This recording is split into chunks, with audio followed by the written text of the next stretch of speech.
Singer और दूसरा Nicolson. ध्यान देंगे, सिंगर और निकोलसन और 1972, ठीक है, 1972।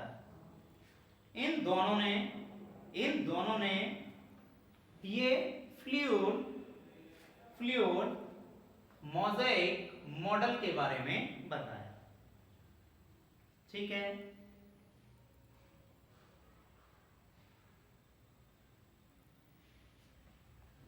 सॉरी, गलत हो गया है, ठीक है। फ्लूइड मोज़ेक मॉडल, देखो फ्लूइड मोज़ेक मॉडल क्या कहता है।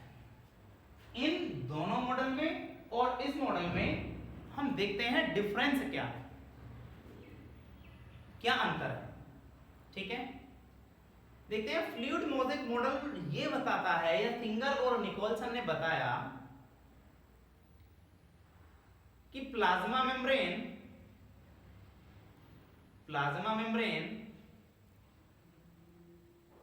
में जो फास्फोलिपिड लेयर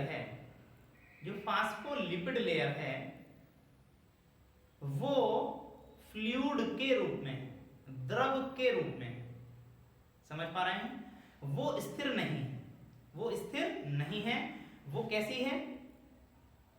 वो फ्लूइड के रूप में है, तरल है, ठीक है। इसे तरल मोज़ेक मॉडल भी बोलते हैं। तरल है कौन? फास्फोलिपिड। और जो प्रोटीन है वो उस फास्फोलिपिड का जो लिक्विड है या फ्लूइड है उसके ऊपर तैरते रहते हैं। क्लियर है? इतनी बात समझ में आ रही है? अर्थात उनका जो स्थान है वो निश्चित नहीं है, और उनके स्थान निश्चित न होने के कारण ही ये सेलेक्टिवली परमिएबल बन जाता है। समझ पा रहे हैं? इसे हम दूसरे तरह से भी समझ सकते हैं कि किस प्रकार का है फ्लूइड मोज़ेक मॉडल, ठीक है। देखो, इसे एक दूसरे नाम से भी और जानते हैं, इसे गुलाब जामुन मॉडल के नाम से भी जानते हैं, ठीक है। बहुत सारे टीचर इसे एक्सप्लेन करते हैं और बताते हैं, मैं वही बता रहा हूं, ध्यान देंगे, ठीक है। आसान तरीका है वो, कि हम क्या देखते हैं, हमने किसी भी हलवाई के पास एक बहुत बड़ी कढ़ाई देखी है, और उस कढ़ाई में हमने क्या देखा है? शुगर सिरप, ठीक है, चीनी का घोल, जिसे बखर बोलते हैं, ठीक है। अब उसी शुगर सिरप में हमने देखे होंगे गुलाब जामुन पड़े हुए, ठीक। वो गुलाब जामुन उस शुगर सिरप के ऊपर तैरते हुए दिखाई देते हैं, ठीक है, तैरते हुए दिखाई देते हैं। क्लियर है? तो जो गुलाब जामुन है वो प्रोटीन है, जो वो शुगर सिरप है वो, या शुगर सॉल्यूशन है वो फास्फोलिपिड है, ठीक है। ठीक ऐसा ही है प्लाज्मा मेम्ब्रेन का स्ट्रक्चर, जिसमें फास्फोलिपिड उसे तरल बनाता है और प्रोटीन उसके ऊपर तैरते रहते हैं। क्लियर है यहां तक बात? सबको समझ में आ रही है? देखेंगे, इसका अगर हम डायग्राम की बात करते हैं, तो देखो डायग्राम किस प्रकार का है, देखते हैं। जो फ्लूइड मोज़ेक मॉडल है उसके डायग्राम की बात करते हैं।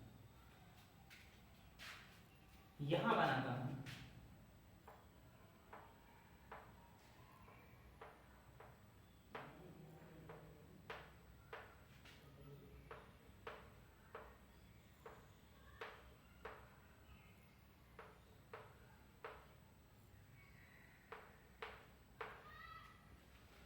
ठीक है।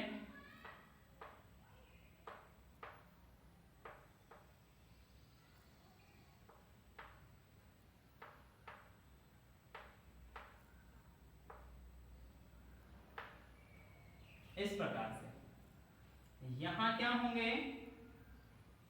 यहां होंगे ये प्रोटीन, ठीक है।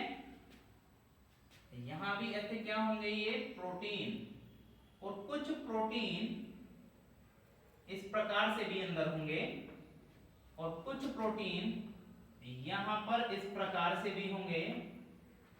ठीक है, अर्थात ये जो प्रोटीन हैं उनका निश्चित स्थान नहीं दिखाई दे रहा है।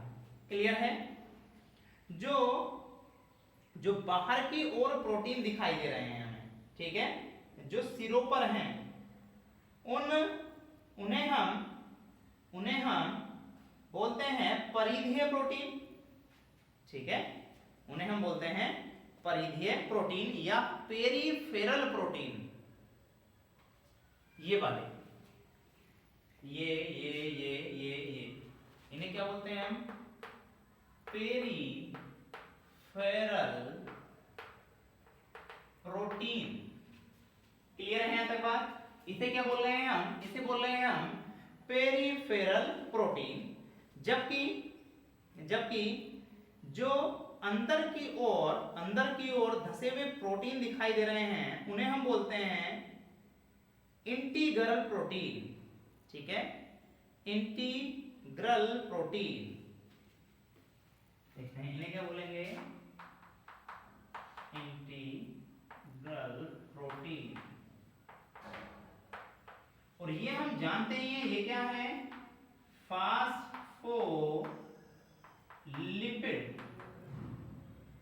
ठीक है, आ रही बात समझ में?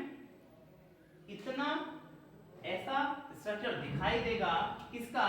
फ्लूइड मोज़ेक मॉडल का, जो किसने दिया है? जो दिया है सिंगर और निकोलसन ने। समझ में आ रही है इतनी बात?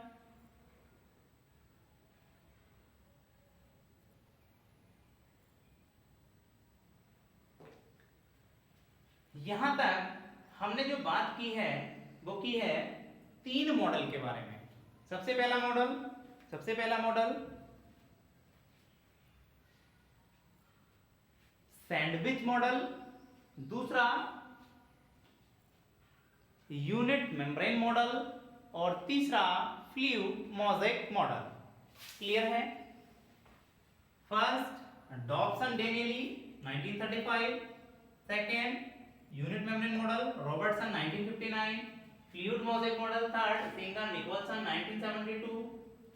ठीक है, और सबसे ज्यादा माननीय मॉडल फ्लूइड मोज़ेक मॉडल, क्योंकि वो इन सभी बातों को, ठीक है, इन सभी विशेषताओं को क्या करता है? फॉलो करता है। ठीक है, तो आज हमने बात की है सेल मेम्ब्रेन या प्लाज्मा मेम्ब्रेन की। ठीक, इस वीडियो में इतना ही। Thank you.